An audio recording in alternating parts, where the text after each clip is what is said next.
Great. Good afternoon, everyone. Good afternoon and welcome, welcome, welcome. It's hard to believe it's June and we are proud, we are, of being able to do these monthly webinars for our clients.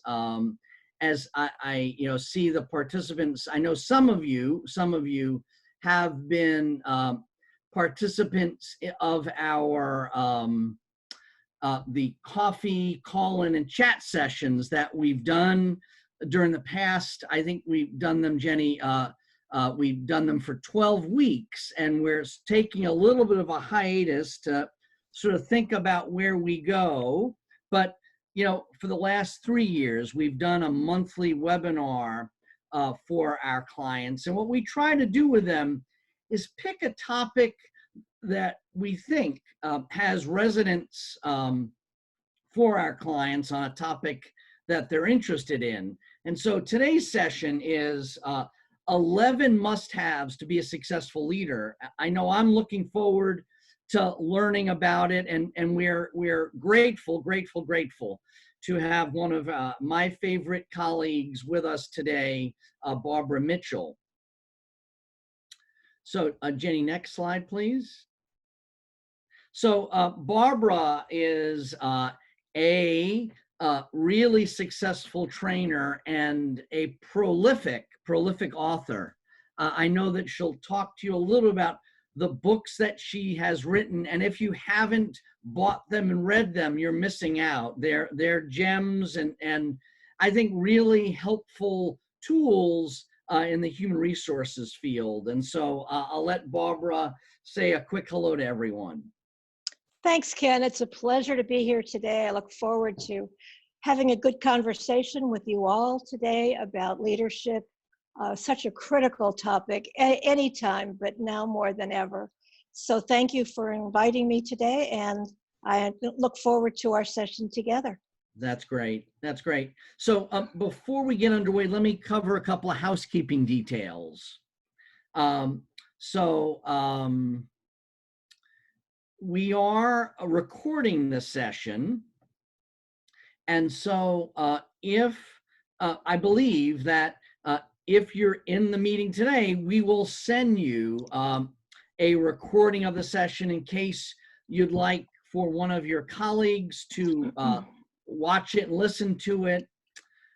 We will send you an evaluation. I know Barbara would appreciate feedback. Barbara, you like feedback, don't you? I do like feedback. I learn from it every time. There you go. I know I like feedback. Our producer, Jenny, do you like feedback? I do. She does. That's right. So I think we love feedback. So we'll send you an email out as a follow-up to the session asking you, what did you think? So if you can get back to us, that would be great. There are 3 ways for everyone to participate in the session today. One way is, I believe everyone should have, for me, it's at the bottom of my control bar at the bottom of my screen. It says either Q&A or chat. And if you have questions for Barbara or me, you can type them in the chat bar. And so I'm going to go ahead and say hello to everyone. And so if you have questions, you can type them out for Barbara. Barbara has said that she's open to dealing with questions as she goes. She also is going to save some time at the end for if people have any other questions. So that's important. So that's one way you can participate. The second is you could raise your hand, and Jenny, you can kick me if I'm wrong, but if they raise their hand, is it possible for you to open up a line for them to speak on their computer, or we can't do that? Yes, I can. Okay, so if you would rather, say something and I'd be able to hear you, just raise your hand and Jenny will open up the phone lines. And then I don't know about you, but I would say often that I'm on a webinar, and I have been on more than my fair share of Zoom meetings in the past 3 months. But sometimes, you attend a session, and we began on time thanks to Jenny, and we'll end on time. We'll end promptly at 2:00. And so if there are other questions that you have that you either didn't get a chance to ask or you think about them afterwards, we're going to give you my email address at the end, and just shoot me an email if there's something that you, again, thought of after the session or didn't get a chance to ask, and I'll forward it to Barbara if it's something for Barbara, and we'll get back to you quickly. I think those are the main housekeeping details. Jenny, is there anything I've missed, or does that sound about right? No, I think you covered everything. All right, perfect. So Jenny is our producer extraordinaire. So if anyone's having a hard time hearing me, that's a problem. Or if you're having a hard time seeing the slides, I know that Jenny has put up on the screen her contact information. And so you can go ahead and reach out to her if you're having any technical difficulties, because I will be of no value to you. So what I want to do, we've got sort of a mix of clients and colleagues on the line. So a little bit about us.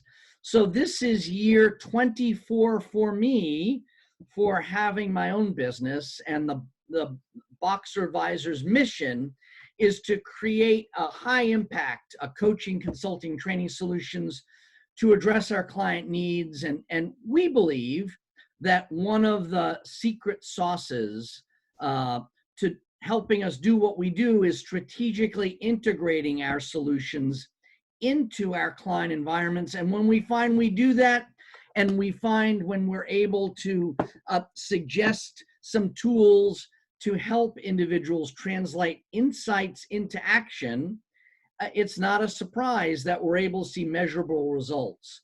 The three things that we do are we help clients build leadership capabilities, we help clients drive organizational change, and we help clients to engage and retain top talent. We'll talk a little bit, as we go through the 11 must-haves about some of the things that we have done in the leadership development domain for clients. But I think when you think about the subject of, again, what are the must-haves for a successful leader, you might think about a number of things. So next slide, please. So when you think about it, I don't know how many people have read any of the books from John Maxwell, or maybe you've seen him speak.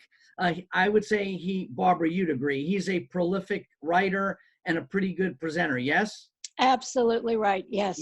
Yep. So he writes a lot, he speaks a lot, he publishes a lot on the subject of leadership.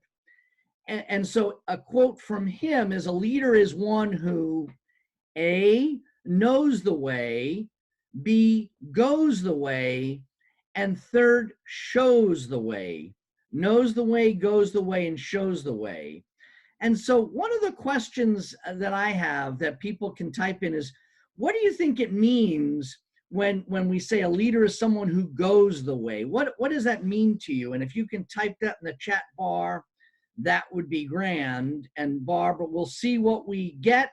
And then what I'll do is I'll let you take it from here to talk about, big picture. What are the 11 leadership must-haves? And then dive into more of the details.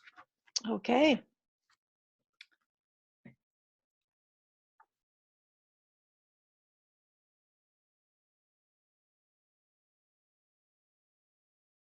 So I'm not seeing anybody's comments. Are they visible to anyone else? Or maybe nobody's commenting. Yeah. Oh, well. So Barbara, can I ask you the question? What do Sure. you think goes the way means? I know I have my own perception. Well, I see Kathy has said moves in the preferred direction. That's good. Yeah. I think it means that there is a direction that the organization is headed, and the leader is the one who sets that direction and helps the other folks come along And then the third part of that quote shows them the way. So Yeah. knows the way, and really it's all part of being a team. A leader takes you along with him or her to where Yes. the organization needs to go.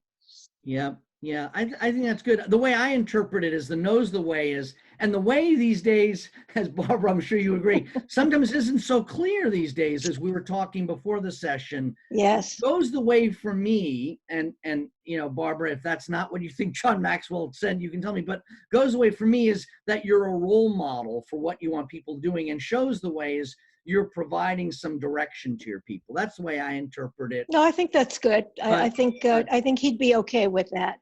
all right. Well, if you're as you know, again, our prolific author, you probably have a better sense of that than I do. So I'll let you take it from here. I just would love to tell you that I'd sold as many books as John Maxwell, but that's not the truth. So I can't say that. Well, hopefully we can do a little bit of help to move the sales up as a result of today's session. Thank you. That would be great. Yeah. Well, let's look then at these 11 must-haves, and there are probably many more that could have been included here, but these were the ones that I really felt we wanted to talk about today, and they are probably in, I was going to say no particular order, but they sort of are in some kind of an order, because you've got to have the vision before you even can take that step as a leader. And then, of course, if you're a leader but you have no team, what are you leading? Maybe you're leading a project, but most of us think of leaders as leading people, leading to a vision. And then I have some real strong personal feelings about some of the things that make leaders the best leaders possible. And that is to be a curious person, a lifelong learner, certainly to be a good communicator. And I want to stress listening as being what I really want to focus on here. The accountability for themselves as well as others. And then emotional intelligence. A strong leader is self-aware, self-regulated, motivated, is empathetic, and has social skills. So we could probably add many more to it. And if you've got some that I've missed, feel free to put them in the chat bar, and we can either talk about them or I can add them to the next time I do this presentation. So why don't we get started then? A good leader, I want to ask you, what is most important to you of these? So if you want to just answer the poll here to where you think, pick one, and then we'll talk about what we're hearing in our group today. Give you a few seconds to do this.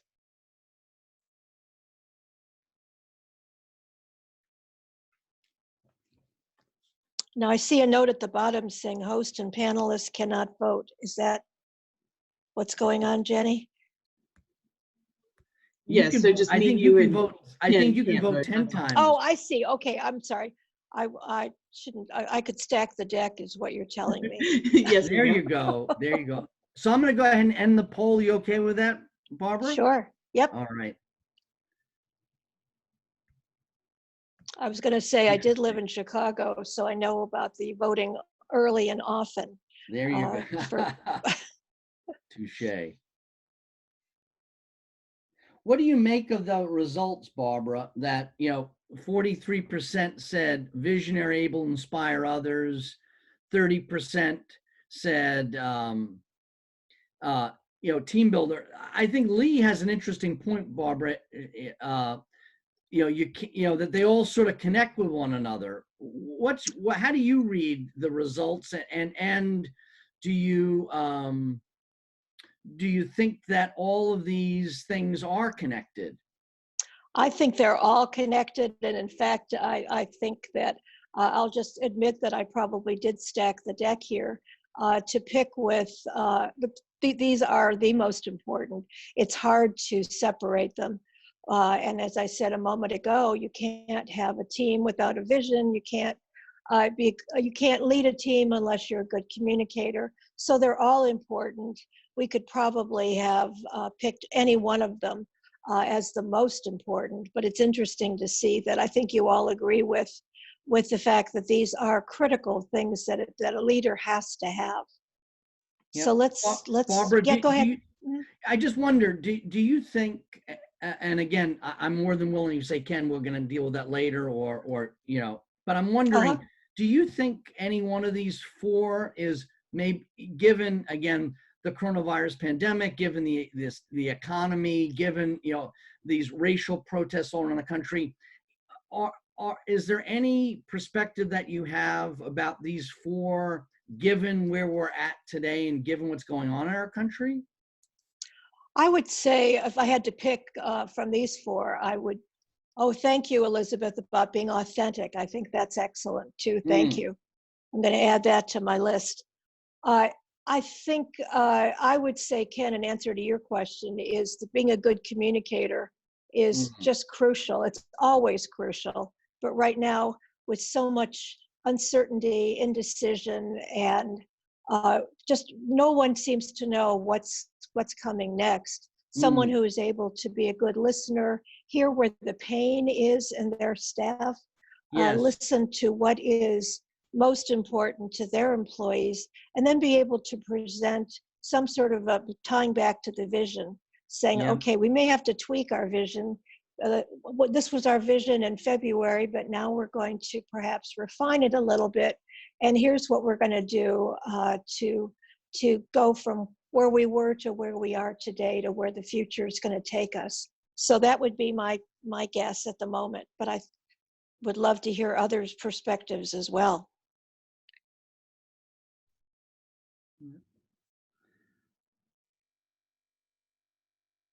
I would agree. Yep. So let's think about this vision, the inspiration.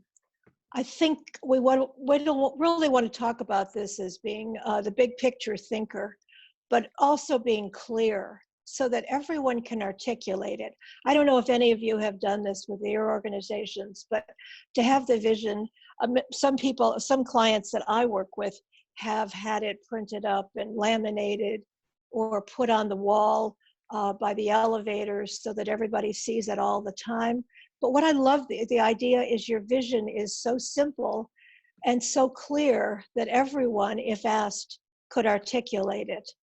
And I think it's kind of a fun leadership challenge to think about. If you went around and asked your employees right now what your company vision is, what kind of answers would you get? How many people could clearly articulate it? If they can't, it may mean that A, it's not clear, or B, that it's not been communicated well. But a vision has to be clear, it has to be big picture, it has to empower people to action. And I really think one of the critical points about leadership, good leaders, is they tell the why for decisions and actions, not just the here's what we're going to do, but here's what we're going to do and here's the reason why. And I do believe that in our current time of multiple crises in our country, that why is going to become increasingly important. And it concerns me that sometimes leaders get defensive if they're asked to explain why they are changing the vision or making a change in direction. But I think that they're going to have to get used to the fact that people want to know why, and then I can get behind it if I understand it a little bit better. I also think a visionary makes times for others, doesn't just operate in a vacuum, but is very willing to listen and to absorb what other people, and then not just other people, but where's the competition going? Where's the world going? And right now we know our world is in pretty much of chaos. So that's a tough one for leaders right now. And then one that I think is so critical, and we could talk about this. In fact, maybe it's another whole webinar someday, Ken, is vulnerability for leaders. Leaders showing vulnerability really empower their people to also then get behind them. I was thinking about a time recently when I was visiting a client that had a change in leadership, and I happened to be there the day or two after a new leader came in, The organization had had some very difficult times. And so the new leader was coming in with really a hard row ahead of him. And so 2 or 3 days later, when I was there, the whole organization, and it was about 1,000 people, they were just buzzing about how excited they were to have this new leader. And I'm like, well, what happened? What did he say? What did he do? Why do you feel that way? And everybody told me stories that he had shared in his first town hall meeting about mistakes that he had made, not to be discouraging, but also to just let them know that he was a human being. And they so connected with him, and he's been able to turn that organization around by that simple action of being vulnerable. And I know that's a tough one for leaders. They seem to think that they need to be above it all, but your people really respond if you show that you are, in fact, a human being. You've made a mistake, you've recovered from it, and they can take a lot from that. And of course, a good visionary leader is also innovative, doesn't just want to do the same thing over and over and over. And I noticed a comment that came in about being empathetic. And we're going to talk about that a little bit later when we talk about emotional intelligence. But absolutely, a visionary leader is empathetic.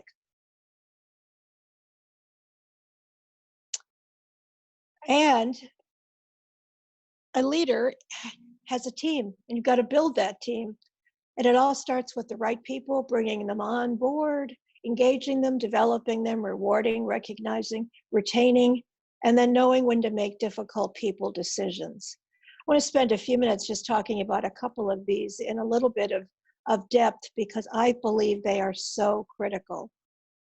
I will say this, I say it over and over and over in the work that I do, that there is nothing more important in an organization than bringing in the right people. So let's go to the next slide. Another great author that hopefully everybody has read this book, an oldie but a goodie, Jim Collins and Good to Great.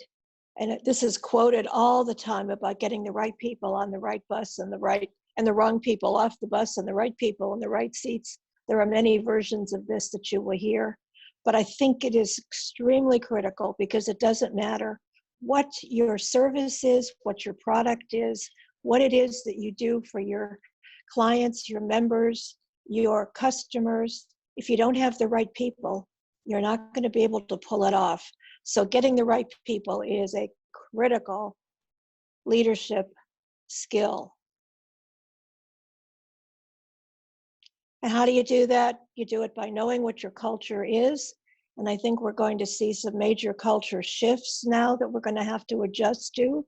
Having job descriptions, looking for a wide net of applicants, especially, again, now that we're looking at the impact of our what's happening with the Black Lives Matter right now, making sure that we are looking for a wide variety of people. And here's one that I think many organizations overlook, and that is they don't train the people who do the interviews. And some organizations put very junior people in recruiting, which I think is a mistake, because bringing the right people on takes real skill. And so you need to train the people who know how to do a good interview, especially so that it's fair and legal. And I love the idea of hiring for attitude, training for skill. There's a wonderful book, it's probably about 20 years old now, called Nuts. And it's the Southwest Airlines story of when it first started. And nuts, because sort of a play on words here. If you've flown Southwest, you always get peanuts, or at least you used to. I don't know if we're going to get food at all on planes anymore. But Southwest, it prides itself on hiring for attitude, except they tell you they make an exception. They train for skill for pilots and mechanics. And I think that's really important. We all feel good about that.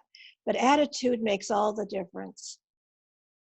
And in doing reference checks, it's amazing to me the number of organizations that I work with who just overlook that piece. But you can get good information. And then having a strategy of how you get the right candidate to accept your offer. And that's the getting to yes, and it goes to negotiating skills. that I think are really important. So these are things that I think allows people to get the right people on board. And then that takes us to our next piece here, and that is the issue of asking what is our next poll? What's your greatest hiring challenge right now?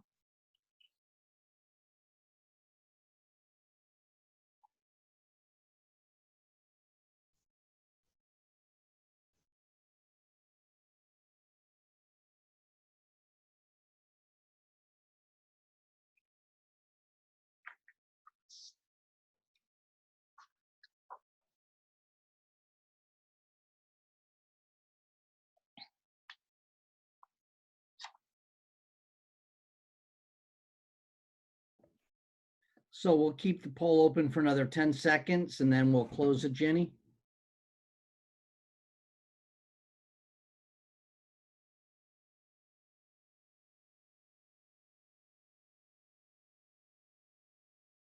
I'm not seeing the results, so somebody can read them to me.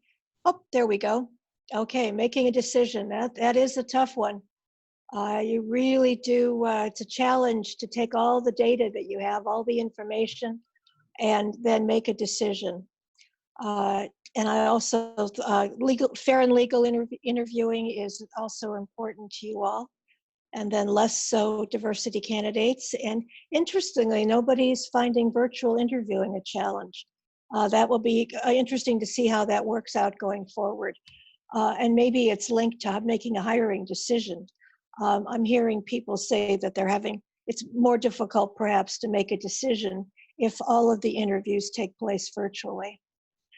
But when making a hiring decision, I think you have to listen to a variety of people. First of all, you have to have a clear knowledge of what it is you're looking for and really keep to what it is that what that position requires. And then take all the data that you have from reference checks from anyone who interacted with the employee. Going back to Southwest Airlines for a minute, they even involve people who, let's say they fly an applicant to an interview, they let the flight attendants know that that's an applicant, and they solicit information from the flight attendants to see how they were treated by the applicant. And there's a great story in the book that I mentioned about a pilot who was quite rude to a flight attendant, told her that he was going to be her boss someday when he was hired. And he ended up not getting the job, and he was told why. And it was because he had really not been a good person in the interview process, information that came from the flight attendant. So hiring decisions, you make sure that you've got all the information you need to make a good decision. And then also know that none of us is perfect. We've each made decisions that have not worked out. So don't get paralyzed. Be able to make a decision if you've got a good candidate. Hey, Barbara. Yeah. So someone said, I don't know if you can comment on, it seems to me, they didn't word it this way, but there's a sort of healthy tension, I think, between doing fair and legal without being too restrictive and not getting the information that we need from candidates. What can you say about that? I personally do not find it difficult, but then again, I have been doing interviewing for a long time. But what I like to do when I train people in that process is give them an option. Let's say you feel like you need to know something and you know that it's illegal to ask that. Is there another way that you might be able to get that information if it's job related? And that to me is the mantra that I try to help people think about is what is it that you really, why do you think you need to know that about someone? Is it because you've always asked that question and now you find out that perhaps it's illegal or perhaps it's unethical or a bit shady to ask that kind of a question? So I like to give people an option of how else could you get that information if it's important to you.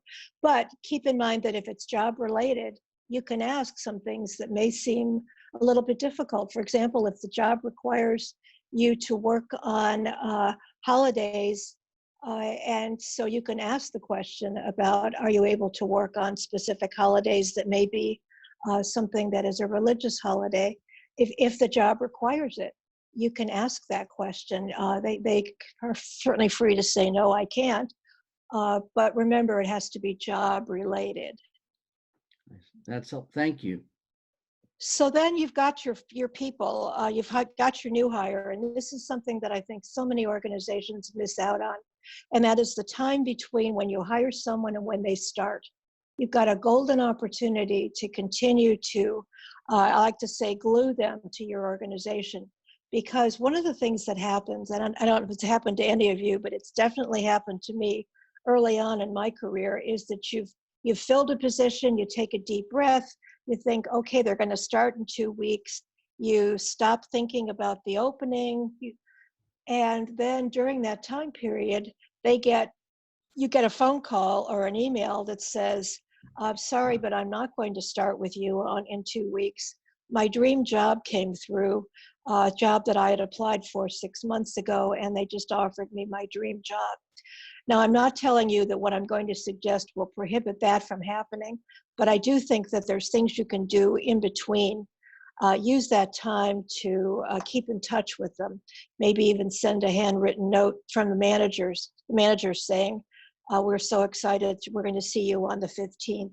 Or send them press releases that things are coming out, or just emails that just keep you in front of them. Some organizations actually send a book that everyone is reading, so that when they start, that they come on board as part of a group. So don't overlook that time between hire and start date. Continue to recruit them. Be ready for them. That's something that I think we're all really, hopefully, better at now. And that may be very different for you now. You're going to have them working from home. How are you going to orient them? How are you going to onboard them? What I'm suggesting is it's not a one-day process, and most organizations think of orientation as that first morning where you put them in a room with a stack of manuals and say, here, read this, fill out this paperwork, and if you have any questions, here's a phone number. That's a terrible way to onboard people. All of that paperwork should be done ahead of time, and then on day one, you want to get them excited about their new job. You want to have plans for that first week and beyond. You want to do check-ins at 30, 60, 90 days. And you want to start the development process as soon as possible. Get them thinking about their career with your organization. Because research says people make very quick decisions about whether or not they're going to stay with you, sometimes as early as the first day. So onboarding is critical. That's great. Hey, Barbara. Uh-huh. Have you, I don't know if you've read the book, The First 90 Days. Are you familiar with it? I am. Yes, it's great. Yeah. I find it, I have found it to be valuable to me, and I have sent it to my niece and other people. Yes, it's a very good one. You have a lot of good advice there. Yeah. So what I'm suggesting is that the hiring, the onboarding all fit into the engagement and retention strategy. People, when they're being hired, already are thinking about whether or not this is going to be a career for them. So one of the things you want to do is think about engagement very early on. I love the idea of doing stay interviews rather than exit interviews. Exit interviews are great. You should do those, certainly.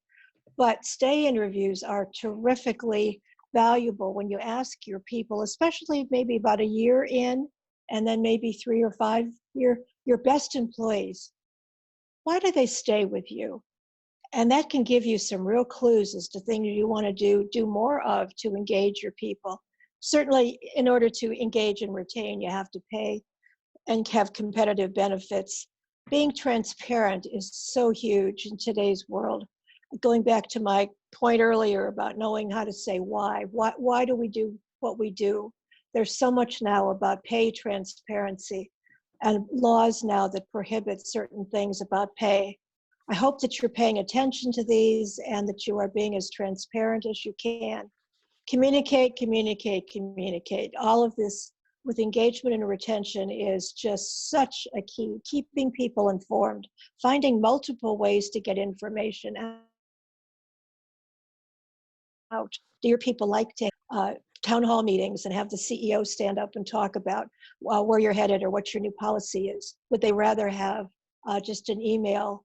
Would they rather have things mailed to their home so that their spouse can learn about the benefits? Just think about what are the ways that you communicate, and are you keeping everybody as informed as possible?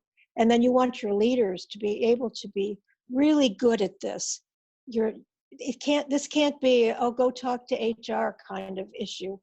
As an HR professional for my career, I'll tell you that HR can do a lot of things, but we can't do everything. Managers have got to be up to date and be able to answer some questions. And I certainly don't expect managers to be able to answer very, very specific technical questions, but they certainly should know where to send people to get the right information. So keep developing your management skills. Key to retention is having managers who really know. I think we've probably all heard, I've got a story in my family of a niece who took a job and told me how much she absolutely loved the company, believed in their mission. She'd met the president of the company and thought that this was just going to be her home. And a couple of months later, she told me she was going to quit. And I said, yeah, but you said you love the company, you love their mission, you love the leadership. And she said, yeah, but my manager's a jerk. And that's everything. I'm sure you've all heard the adage, people don't leave companies, they leave managers. So make sure your managers are being trained. And Boxer has a great number of great programs that you could tap into. Hey, Barbara, can you say a little bit more about transparency? You know, I hear that term a lot. Are there, an example or two that you can offer, in addition to, one of the ones you mentioned earlier about why do leaders, and maybe comment about why do leaders struggle with this? Sure, I'll start with the second part of it first. I think they Yep. struggle because they've been used to being able to keep things secret and feel as if they're more in control. Transparency is a little uncomfortable for a lot of leaders, but I think our employees now they want to know. Remember, for those of you that have been around for a while, may remember when you did not ever want to talk about salaries, salaries were just like totally, totally secret. Well, now a lot of organizations are being very transparent about why people are paid what they're paid, as long as you can justify why it is, that it's not who you know, it is what talents you have, what skills you have. And that, I think, that is one of the areas where transparency is probably the most important, and it's very uncomfortable. So I think some of you may have heard of many states, and I think the District of Columbia has also a law that says you cannot ask people what they were paid on their last job, because that used to be something that it kept women's salaries low. If you started out low, you were always going to be low. So now it's let's make it what makes sense. I think that's what transparency means. And there are things that are still going to be not common knowledge to the organization. You certainly would have things that would be competitive knowledge, for example, or something that product-wise that had to be confidential. But in terms of policies, I think that's where the transparency is going to make a difference. That's great. Thank you, Barbara. That was really helpful. Good. So developing your employees, nothing more critical than in today's world. We've always known it was important, but boy, is it important now. We know that we've certainly with millennials and the generation coming behind millennials, development is critical. If I'm not learning, I'm going to be looking for something else. So how can you develop your employees? Constant feedback, stretch assignments, mentoring. A lot of these things do not cost the organization money. Let them work on task forces, special assignments, encourage them to have a professional network. All of these things are developing your employees pretty much no or low cost to your organization. But don't overlook the fact that people really want to grow and develop their skills. And here's some other ways that you can no or low cost ways. I love the fact now that you can really encourage your employees to watch YouTube, like you have to encourage them to, but let them know that there are some amazing developmental opportunities on YouTube, TED Talks, all of the things. These are free. But here's one. I think a good leader always sets the example by developing him or herself. What are you doing? How are you showing that your skills are being improved? Are you taking classes? Are you embracing new ideas? So let's move on. And then, of course, recognizing great performers. And here's one of the critical ones that I think it gets overlooked. We assume, those of us that are extroverts, assume that everybody wants to get thanked publicly and have a big hoopla to let somebody know that they've done something important. Another are people that just would rather not have it be public. They'd like to be recognized privately. So do you know, for each of your employees, how they like to be recognized? You want to acknowledge achievements and make recognition part of your culture. And I know I don't have to say this to this group, but the most important 2 words that a manager uses is thank you. That's what your employees crave. They want to be thanked for the work that they're doing, for the contributions that they're making.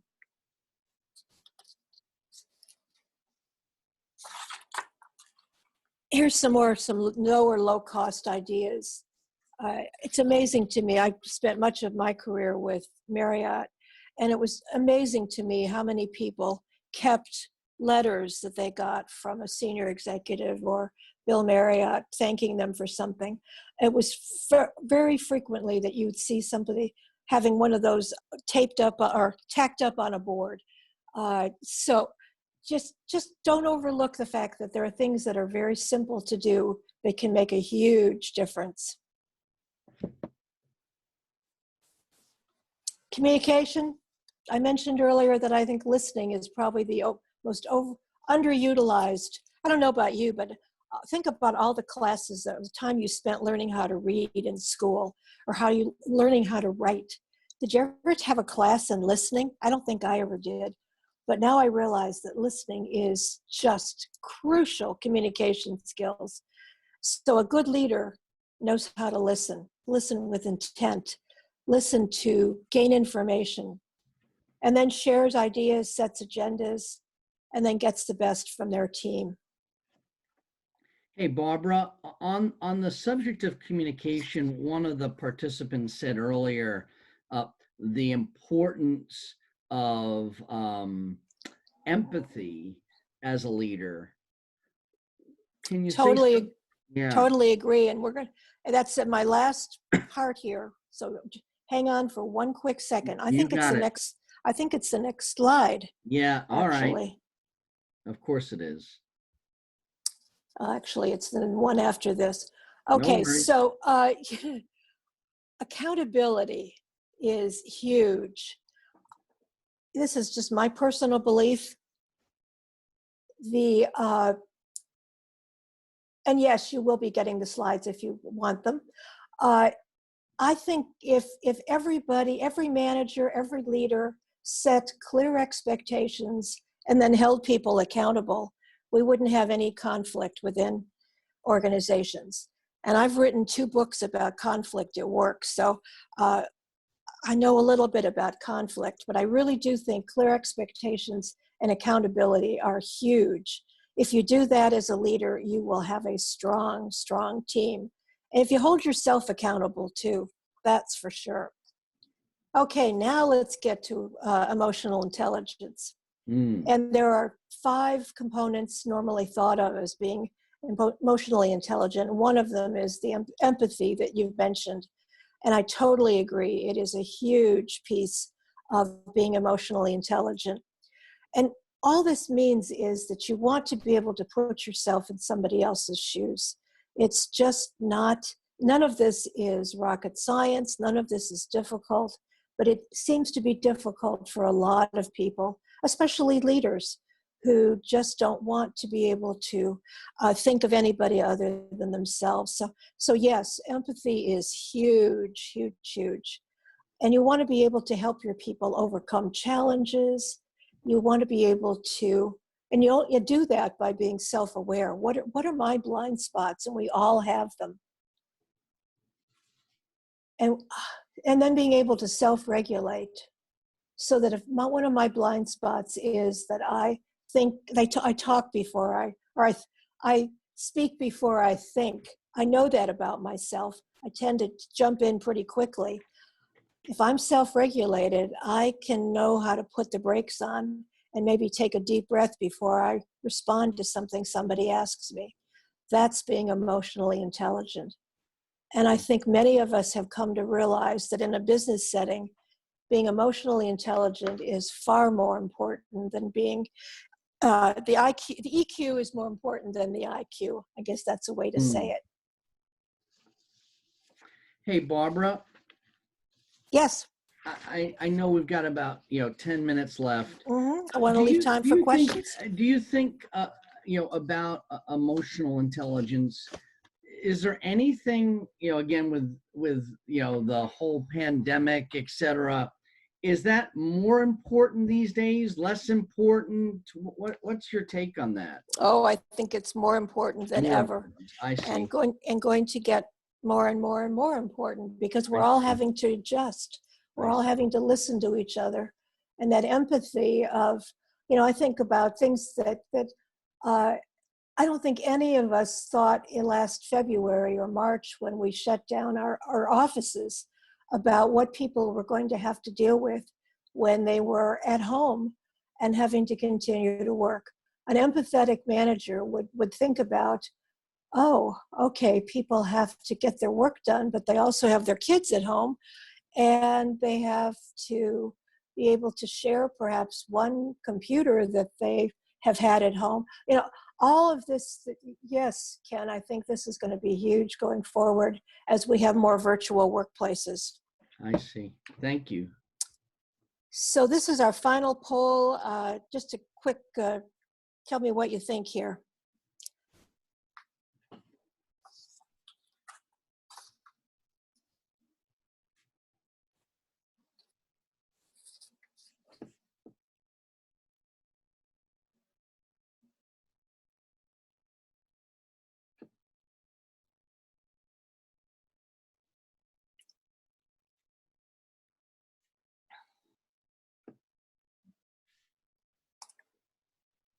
Couple more seconds.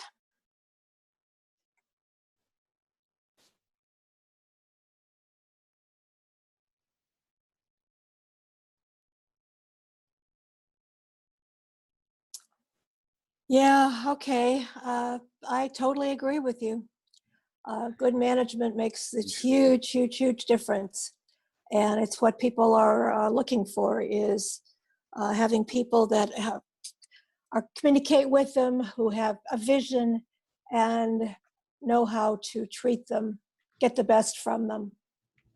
I just wanted to share, I'm sure that our next slide is no surprise to most of you because it's been around for a while, but the Gallup 12 that was done with over 17 million employees, with asking people what's important to you at work.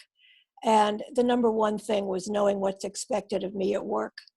And you look on here and you see that, yeah, it is important for people to be recognized, to have what they need to do their job, and to know their manager cares about them as a person, to be encouraged at work, to feel as if their opinions count, to know what the mission of the organization, that's the vision, to being committed to doing good work. And then the one that always throws people is, I have a best friend at work. That's important to people. Scares managers to death. They don't seem to understand the fact that people want to work with people that they enjoy seeing every day. And then most importantly, at that last one, in the past year, I've had an opportunity to learn and grow. This is what people are looking for at work.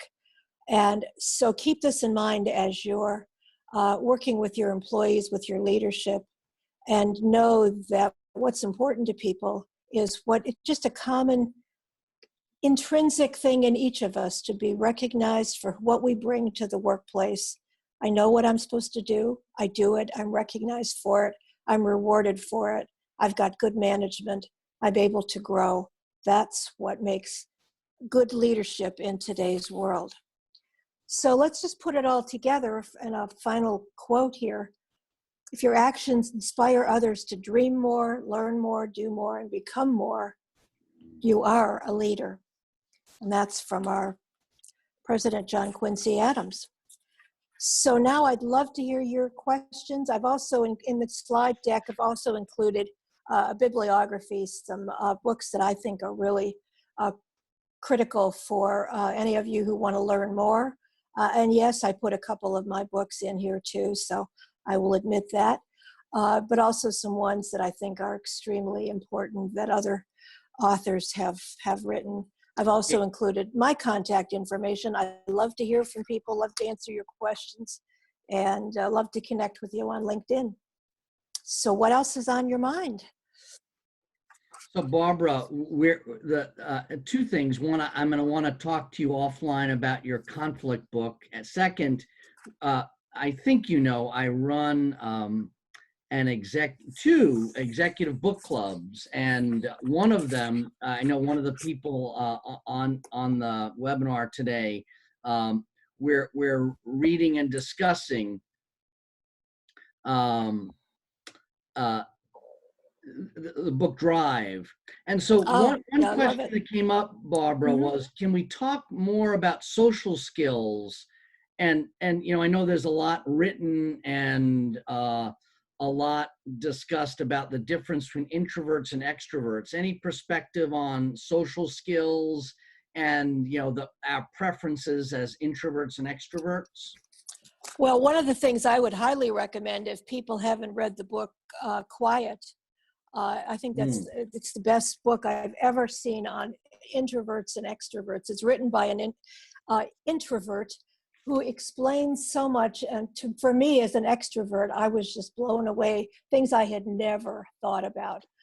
For example, if you're in a meeting and we're all sitting around the table and somebody asks a question and the extroverts just blurt out what's on their minds and the introverts have to think about it for a while, how much information is lost in organizations from not saying, let's everybody take a minute and think about the question, and then I want to hear some of your answers. Just giving the introverts just that opportunity to take a minute and get their thoughts together. Otherwise, they leave the meeting feeling as if they didn't have a voice. So that's only one of the many things that book Quiet talks about, and it's easy to read. I'll just share a quick thing for you. About half the book is research. You don't have to read the research. You can just read the first part of the book, but just know that it's very well researched, written by a PhD in communication.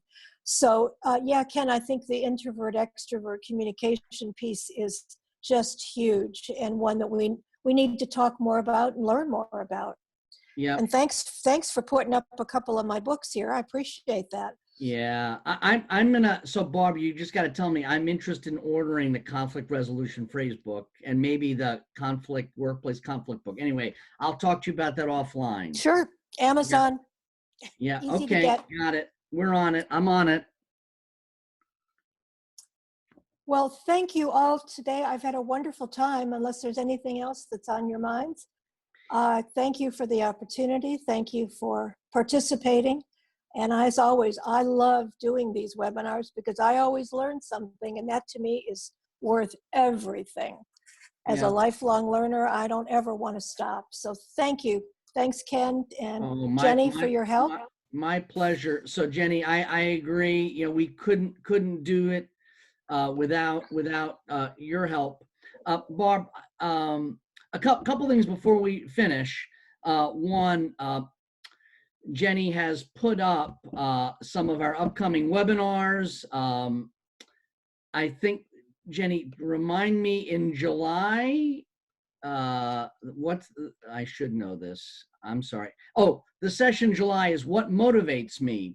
I believe, Jenny, correct me if I'm wrong, that Paul McMurray is doing that session. Is that right? Yes. Yeah. So Paul, for those people who don't know, is again, we're blessed. Barbara, Paul McMurray. Paul is he's close to finish up his dissertation. He's done a lot of writing on the subject of motivation. Then in August, we're doing a session, Leader as Coach, like. Remind me, I think I know the answer. Jenny, who's doing that one? John Lazar. That's what I thought, John Laser. And then in September, I think the answer is we're doing, so one of our new partners, Scott D.G. Marino, has a company called MovieCom. And he's going to be talking about some of the legally approved movie clips that he has that can be used either as a great employee engagement tool or can be used in training. So Barbara, I think we've got a couple more minutes. So can you talk about, again, with the pandemic, et cetera, are there any things that you have seen leaders do, around, or anything you think leaders can do around self-development that makes sense right now as a way of being role models for their people? Great one that I heard of recently, and of course it was a small organization, but the CEO actually called on the telephone, something that we didn't do much of. I think we do more of it now, but called every employee and just asked a very simple question: how are you doing? And the impact of that was so huge that employees were first of all stunned to get the phone call, but also the fact that he really seemed to be interested in how they were doing, and just reaching out as a human being. I think that's one of the things in emotional intelligence, is being able to know when you let your humanity show. When is it important for you to be empathetic, to be transparent, to use those social skills that perhaps you have, that maybe you use in your personal life, but you've never used them in your business life. So that to me was one of the most powerful. I've heard people say that they ask the question on a Zoom call when you've got 20 people on the line, but a personal phone call, oh my, that was powerful. I think that's great. So Barbara, obviously, we have lots of leadership development training and executive coaching that we can offer clients who are interested to, develop themselves and these 11 critical ingredients to being a leader. Last question, is there anything else that you can think of that if someone's interested that we could offer to help them develop some of these 11 critical ingredients? Well, I know you've got a coaching cadre Yes. that you could offer as well. I think leadership coaching can be extraordinarily powerful. Yes. And it certainly seemed to me that would be something that you could offer your clients, Ken. I'm sure you do. Gotcha. All right. Barbara, thank you so much for doing this. As always, I always learn from you, and I'm going to buy the 2 books. And thank Jenny, you. Thank you again for producing this session. Again, if anyone has any questions, you can send me a quick email. And with that, that's the end of today's session. Thanks, Barbara.